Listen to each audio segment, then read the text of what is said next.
সবাইকে আমি আবার নমস্কার জানাচ্ছি। আমি বিশেষ করে আপনাদের সকলের কাছে খুব কৃতজ্ঞ। আপনারা অলওয়েজ আমাকে এই সুযোগটা দেন দু এক কথা বলবার জন্য। কারণ যেহেতু এখানকার প্রেস মিডিয়া একপক্ষ হয়ে গেছে, আমার তাতে কোনো দুঃখ নেই বা রাগ নেই। তারা তাদের কাজ করছেন ব্যবসায়িক স্বার্থে। সেই জন্য আমি নিজে আসি এই কারণে যে আমার কিছু বলার থাকলে রোজ রোজ বলাটা তো শোভা পায় না। আর মানুষ, আপনারা বিভিন্ন কর্মব্যস্ত জীবনে ব্যস্ত থাকে, আপনাদের ব্যস্ততার টাইম নিয়ে রোজ রোজ ফেসবুক করা আমার পক্ষে মানায়ও না। তাই যেহেতু আমাকে রাস্তায় বেরোতে দেওয়া হচ্ছে না, কোনো রাজনৈতিক কর্মসূচির পারমিশন দেওয়া হচ্ছে না, আমাকে কোর্টে গিয়ে পারমিশন নিতে হচ্ছে, সাংবিধানিক অধিকার লঙ্ঘিত হচ্ছে, গণতান্ত্রিক অধিকার যা আমাদের আর্টিকেল 14, আর্টিকেল 19, আর্টিকেল 21 সংরক্ষিত আছেন সমস্ত সাধারণ নাগরিকদের জন্য, অন্য রাজনৈতিক দলগুলোকে পারমিশন দিলেও এটা হচ্ছে আমাদের চক্রান্ত করে, না থাকবে নাম, না থাকবে নিশানা। যদি রাজ্যের প্রথম প্রধান এটা বলে, তো ন্যাচারালি রাজা যা বলে তার দ্বিগুণ করে তার পারিষদ। আজকে দুঃখের ব্যাপার, আমাদের সাধারণ মানুষ সহ আমাদের কর্মীদের প্রায় হাজার হাজার কেস দেওয়া হয়েছে। যারা জানে না তাদের অপরাধ কি, জোর করে পঞ্চায়েতগুলো দখল করা হয়েছে, মিউনিসিপ্যালিটিগুলো দখল করা হয়েছে, জেলা পরিষদগুলো দখল করা হয়েছে, এবং ঘরে বসে ডিলিমিটেশন করছে। সেন্সাসের কাজ শুরু হয়েছে, কিন্তু কোনো পলিটিক্যাল পার্টিকে ইনভলভ করা হয়নি, অন্তত আমাদের তো হয়নি। তাহলে বুঝুন সেন্সাসে কার নাম থাকবে আর জনগণনায় কার নাম বাদ যাবে। আবার যে আর একটা এসআইআর এর পাল্টা এসআইআর হচ্ছে না, এমনিতেই তো 32 লক্ষ লোকের নাম এখনো ওঠেনি। এর জন্য তো আমি সুপ্রিম কোর্টেও গিয়েছিলাম, ভেবেছিলাম বিচার পাবো, কিন্তু বিচারের বাণী বিশ্বকবি রবীন্দ্রনাথ ঠাকুরের ভাষায় আজও নীরবে নিভৃতে কাঁদে। এর জন্য গণ আন্দোলন এবং সচেতনতা বৃদ্ধি হওয়া দরকার। সবাইকে একজোট হয়ে লড়ার দরকার। যারা ভাবছে আমি একেলা লড়বো, আমাকে তো পারমিশন দিচ্ছে মিটিংয়ে, তৃণমূল কংগ্রেসের মমতা ব্যানার্জিকে নাইবা দিল, তাতে আমরা গেনার হব। আমি বলে তারা সবচেয়ে বড় লুজার। আমি আইন মেনে চলি বলে পারমিশন চাইছি, কিন্তু মনে রাখবেন আইন যদি বেলাইন হয় প্রশাসনের কাছে, তাহলে মনে রাখতে হবে আমাদেরও প্রোগ্রাম করার অধিকার আছে, আন্দোলন করার অধিকার আছে। আমার খুব খারাপ লাগছে। আমি প্রথমে এই ছবিটা আপনাদের দেখাবো, যেটা আমাদের সবসময় বিরাজও করে, এবং জাতির নেতা যেমন আমরা গান্ধীজিকে বলি, তেমনি আমরা বলি জয়তু নেতাজি, জয় হিন্দ তার স্লোগান। দেখুন এখানে সমস্ত অল ইন্ডিয়ার বাংলার সমস্ত নেতৃবৃন্দের ছবি দিয়ে আমরা সকাল থেকে প্রার্থনা সঙ্গীতের মতো আমরা তাদের প্রার্থনা করি। তারাই আমাদের আইকন। আমি স্তম্ভিত, আমি লজ্জিত, আমি মর্মাহত, আমি শোকাহত, আমি দুঃখিত। বিজেপির কয়েকজন যারা রাজনীতির জানে না, যারা সংস্কৃতির জানে না, যারা সম্প্রীতির জানে না, যারা দেশটাকে চেনে না, যারা বাংলাটাকে চেনে না, তারা আজ দেশনায়ক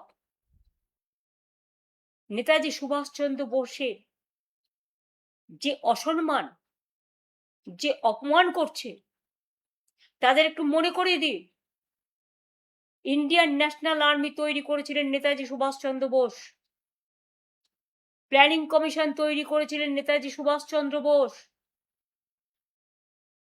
আন্দামান নিকোবরে শহীদ দ্বীপ, স্বরাজ দ্বীপ, স্বাধীন দ্বীপ ঘোষণা করেছিলেন ভারতবর্ষের স্বাধীনতা আন্দোলনের সময়, স্বাধীনতার আগে নেতাজি সুভাষচন্দ্র বোস। তার জয় হিন্দ স্লোগান আজও সবার মুখে মুখে বাজে। আজকে কি হয়ে গেল যে বাংলা থেকে নেতাজি সুভাষচন্দ্র বাদ, দেশ থেকে বাদ, বিশ্বকবি রবীন্দ্রনাথ ঠাকুর বাদ, কোন অজানা অশনি সংকেত।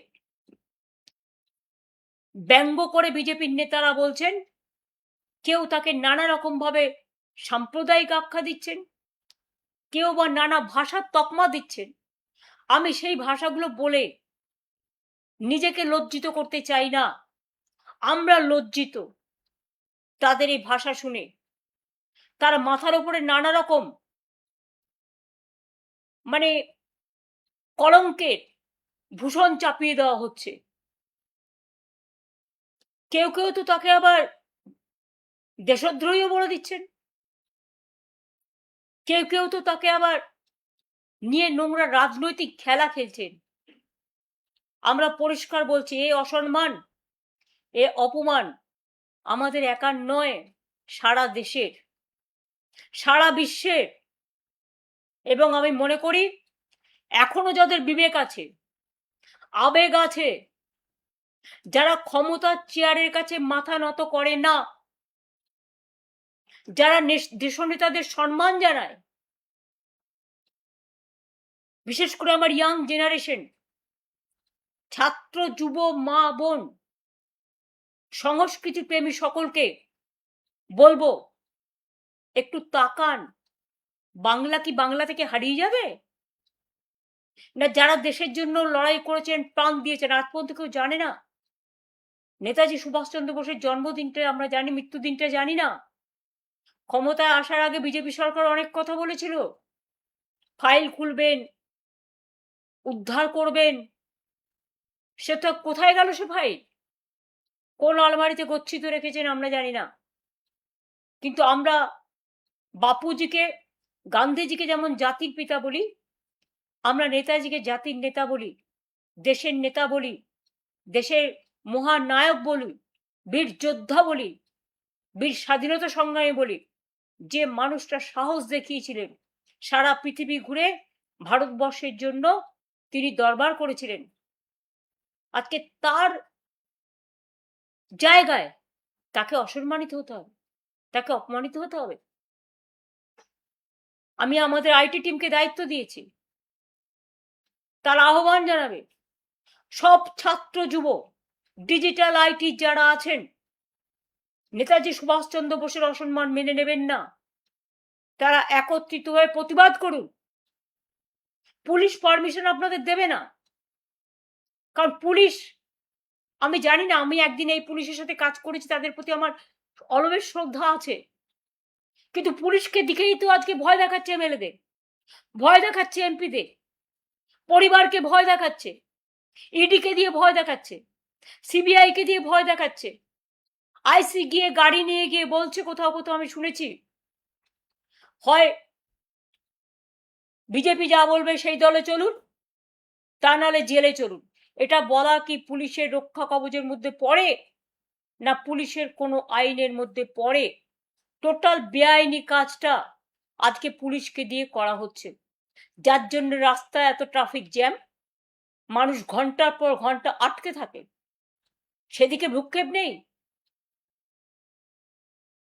আমি গঙ্গাজল ঘাটির আশা কর্মী, যেভাবে তিনি মারা গেছেন, বিজেপির এমএলএদের ঔদ্ধত্য, বিজেপির নেতাদের অভদ্র আচরণ, অসৌজন্যমূলক কথাবার্তা যা দেখছি, আমার কথা ছেড়ে দিন, আমাকে তো কুকথা অকথা বলতে ছাড়ে না। যদিও তারা জানে যে আমি কোনোদিন 1 পয়সা মাইনে পর্যন্ত নিইনি, আমি আজ পর্যন্ত এক পেনশন পর্যন্ত 1 পয়সা নিইনি, আমার বইয়ের রয়্যালটি দিয়ে আমার চলে, কিন্তু সেই রয়্যালটিটাও এবছর আমি পাইনি।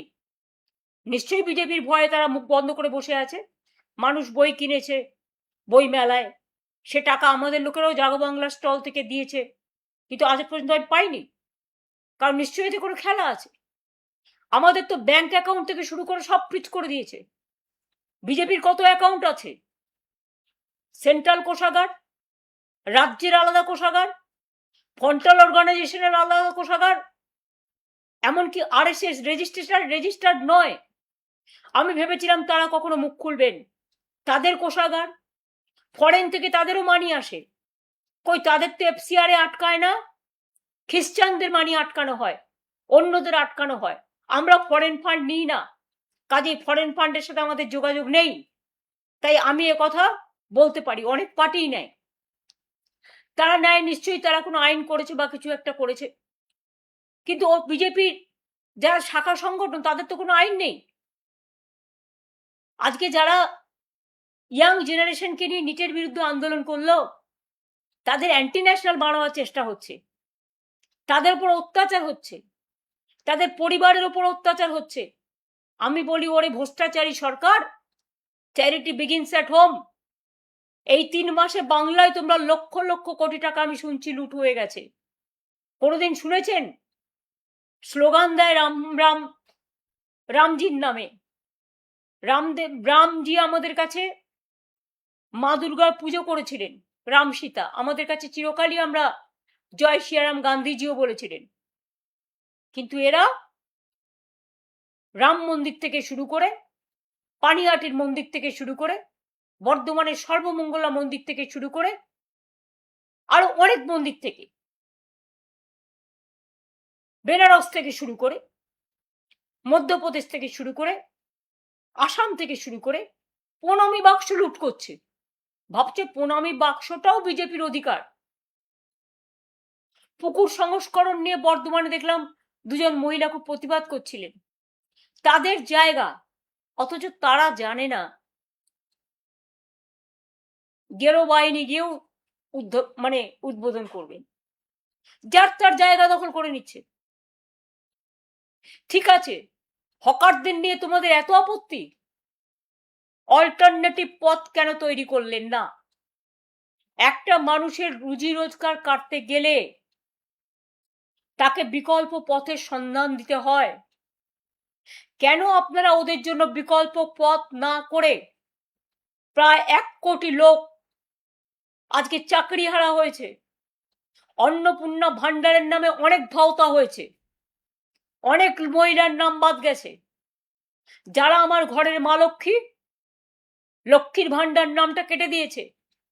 আরে অন্নপূর্ণা মা ভাত দেয়, মা লক্ষ্মীও ভাত দেয়, এটা মাথায় রাখতে হবে। গর্দভ শক্তিদের মাথায় এটা নেই। অনেক উইডোরা পেনশন পায়নি।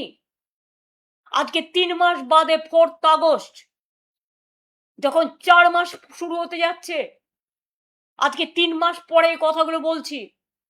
যে আশাকর্মী মারা গেছে, আমি সব আশাকর্মীদের পাশে আছি এবং আমি ইমিডিয়েট একটা টিম পাঠাতে চাই। আমি 2-1 দিনের মধ্যেই পাঠাবো, তাদের পরিবারের সাথে কথা বলবো। আমি নিজে যেতে চাই, আমাকে বেরোতে দেওয়া হচ্ছে না। যদিও আমার এখানে কোনো সিকিউরিটি নেই, আমার সিকিউরিটি চাই না। এমনকি 2টো কর্পোরেশনের আমাদের সহকর্মী বন্ধু, যারা আমাদের দিনরাত খাটে, রাস্তা পরিষ্কার রাখে, জল পরিষ্কার রাখে, নর্দমা পরিষ্কার রাখে, আমার এখানে ঝাড়ু দিতে আজ থেকে প্রায় 30 বছর, তাদের ঝাড়ুটা পর্যন্ত কেড়ে নিয়ে যাওয়া হয়েছে। অনেক অসম্মানিত করেছেন। আমি আপনাদের ঝাড়ু, ওটা আপনাদেরই যোগ্য, আপনাদের কাছে ফিরে গেছে। আমি আপনাদের ঝাড়ু নিয়ে পরিষ্কার, দরকার হবে নিজে পরিষ্কার করব। আমি বাগান পরিষ্কার করতে ভালোবাসি, আমি ঘরের কাজ করতে ভালোবাসি, কিন্তু মানুষের জানা দরকার কোন লেভেলে এরা গেছে। আমরা কেউ জানি না কত হাজার কেস হয়েছে মানুষের নামে, সব জেলে। বাংলাটাকে একটা কারাগারে পরিণত করে দিয়েছে। কোথায় গেল আমার সোনার বাংলা? কোথায় আমার মামাটি মানুষের বাংলা? কোথায় রবীন্দ্রনাথ ঠাকুরের বাংলা? কোথায় নজরুলের বাংলা? কোথায় বিদ্যাসাগরের বাংলা? কোথায় রাজা রামমোহন রায়ের বাংলা? কোথায় নেতাজি সুভাষচন্দ্র বোসের বাংলা? কোথায় সম্প্রীতির বাংলা? কোথায় সংস্কৃতির বাংলা? ক্ষমতায় এসে সব গৌরকীকরণ, মাথা থেকে পা পর্যন্ত। অন্যদের বলছে চোর, আর তোমরা তো নিজেরাই এই সরকারে ছিলে বাবা প্রায় 11 বছর।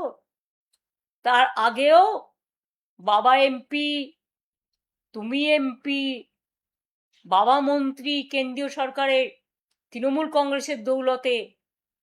তখন তোমরা কিচ্ছু করো, ভাজা মাছটা উল্টে খেতে জানো না। আজকে যত দোষ নন্দ ঘোষ, তোমার বিজেপি এমএলএ গিয়ে বসছে বিডিওর চেয়ারে, বিজেপি এমএলএ গিয়ে বসছে আইসির চেয়ারে। এটা কি তাদের কাজ? না পুরো ফান্ড সাজিয়ে বসেছে, টেবিল সাজিয়ে বসেছে, এত টাকা দাও, অত টাকা দাও, টাকার বান্ডিল গোনা হচ্ছে। আর কে বলছে মাফিয়াদের কথা? যারা মাফিয়াদের সবচেয়ে বেশি মদত দিয়েছেন, খুন খারাপিতে মদত দিয়েছেন, চুরি ডাকাতিকে মদত দিয়েছেন, ব্রিজমোহন কেসে বক্সার, কুস্তিগির বিচার পায় না, 2.5 বছরের বাচ্চাকে আপনারা বিচার দেন না, প্রায় 21-22 জন মহিলা ধর্ষিতা হয়ে গেছে। হ্যাঁ, একজনেরও ঘটনা ঘটলে আমরা সবসময় অ্যাকশন নিয়েছি। এতজন মহিলা ধর্ষিত হয়ে যাওয়ার পরেও আপনারা কারো বাড়িতে যোগাযোগ করতে দিচ্ছেন না, পুলিশ দিয়ে থ্রেট করছেন যাতে কেউ আসতে না পারে। এইভাবে চলবে? ওবিসি থেকে শুরু করে, ঐক্যশ্রী থেকে শুরু করে, আমি কোনোদিন জীবনে মুখ্যমন্ত্রীর নামে যোজনা করিনি, কারণ আমি নিজের নামে আত্মপ্রচার কখনো বিশ্বাস করি না। মনে রাখবেন, আমাদেরই যোজনা পাল্টে গিয়ে নাম হলো মুখ্যমন্ত্রী যোজনা, প্রধানমন্ত্রী যোজনা। কেন দেশে আর কেউ নেই? স্টেডিয়ামও হবে ওদের নামে, সাংস্কৃতিক অনুষ্ঠানও হবে ওদের নামে। নেতাজি সুভাষচন্দ্র বোসকে সম্মান দিতে পারে না, আর অসম্মানিত যারা হন তাদের নিয়ে এসে মালা পরায়। তাদের কাছে যারা অসম্মানিত, একটু দেশের দিকে ফিরে তাকান। আগে ঘর সামলান, সম্প্রীতি সামলান। ভাগাভাগি করে দিচ্ছেন। নেতাজি সুভাষচন্দ্র বোস সম্প্রীতির প্রতীক ছিলেন, তাই তার রাইট হ্যান্ড ছিল শাহনওয়াজ খান। কখনো তিনি মনে করেননি আমার পাশে হিন্দু আছে, না মুসলমান আছে, না শিখ আছে, না ঈসাই আছে। একটা কথা মনে করে দিন, যান গিয়ে খোঁজ নিন আর্মিতে, প্রত্যেকটা আর্মি ক্যান্টনমেন্টে মন্দিরও থাকে, মসজিদও থাকে, গুরুদ্বারাও থাকে, গির্জাও থাকে। স্বাধীন মতো তারা তাদের প্রে করেন। আমি নিজে চোখে দেখেছি বলে বলছি। আজকে নতুন করে কি হয়েছে আমি জানি না, আমি 3 মাস আগেকার কথাও বলছি। আর্মিতে হিন্দুরা কাজ করে না, মুসলিমরা কাজ করে না, শিখরা কাজ করে না, ঈসাইরা কাজ করে না, নেপালিরা কাজ করে না, গোর্খারা কাজ করে না। সব ধর্ম বর্ণ নির্বিশেষে সবাই ঐক্যবদ্ধ হয়ে জয় হিন্দ বলে, বন্দে মাতরম বলে, দেশের একতা নিয়ে কথা বলে, দেশ ও মাতৃকাকে রক্ষা করে। আর আপনারা কোথা থেকে জুটলেন একটা পার্টি, যে পার্টিটা না আছে কোনো ভূত, না আছে কোনো ভবিষ্যৎ, শুধু অত্যাচার করতেই শিখেছেন, আর মহিলাদের ঘৃণা করতে শিখেছেন, আর ছাত্র যুবদের গালিগালাজ দিতে শিখেছেন। তাই আপনাদের ধিক্কার জানিয়ে সুভাষচন্দ্র বোসকে প্রণাম জানানোর জন্য বিবেক সম্পন্ন মানুষের কাছে আমার আবেদন করে থাকবে, এখনো কি আপনারা চুপ থাকবেন? Sometime silence is gold. কিন্তু মনে রাখবেন, কখনো কখনো সময় আসে যখন সব বাঁধ ভেঙে যায়, শুধু কারাগার সামনে দাঁড়ায়, তখন কিন্তু নদী পথ গতিরোধ করা যায় না। নদী কিন্তু আপন পথে এগিয়ে চলে। ভয় দেখিয়ে আর চমকে ভাবছেন সরকারি দলও আপনারা ঠিক করবেন, বিরোধী দলও আপনারা ঠিক করবেন, তার মানে কি বিরোধী বলে কিছু থাকবে না? এটা লজ্জাস্কর নয়, এটা নিন্দার ঝড় উঠবে আগামী দিন। অপেক্ষা করুন, ভবিষ্যৎ দেখাবে, এটাই ভবিতব্য। আর আমায় আপনারা যত আটকাবার চেষ্টা করবেন, আমি আরো দ্বিগুণ ভাবে ঘুরে দাঁড়াবো। কারণ আমি ছাত্র রাজনীতি করে এসছি, যুব রাজনীতি করে এসছি। আজও ছাত্র যুব হয়ে লড়াই করার মানসিকতা এবং অধিকার আমার আছে। মানুষ বিপদে পড়লে তাদের পাশে থাকা আমার অধিকার এবং কর্তব্য। আমি চেয়ারকে কেয়ার করি না, আমি মানুষকে কেয়ার করি। এটা মাথায় রাখবেন ভালো করে। আপনাদের মগজে বিষবৃক্ষ, কিন্তু আমাদের মগজে সম্প্রীতির বৃক্ষ। এটা মাথায় রাখবেন। এক জাতি, এক প্রাণ, একতা, এদেশ আমাদের বিধাতা। আমরা সবাইকে নিয়ে চলতে চাই, ভালোভাবে চলতে চাই। এটা যদি মাথায় রাখেন ভালো, আর যদি মাথায় না রাখেন, আগামী দিন বুঝবেন কত জেল আপনাদের আছে আর কত কারাগার আছে। লড়ে নেব, লড়বো, গড়বো, জিতবো। জয় হিন্দ, বন্দে মাতরম, জয় বাংলা, জয় তু নেতাজি।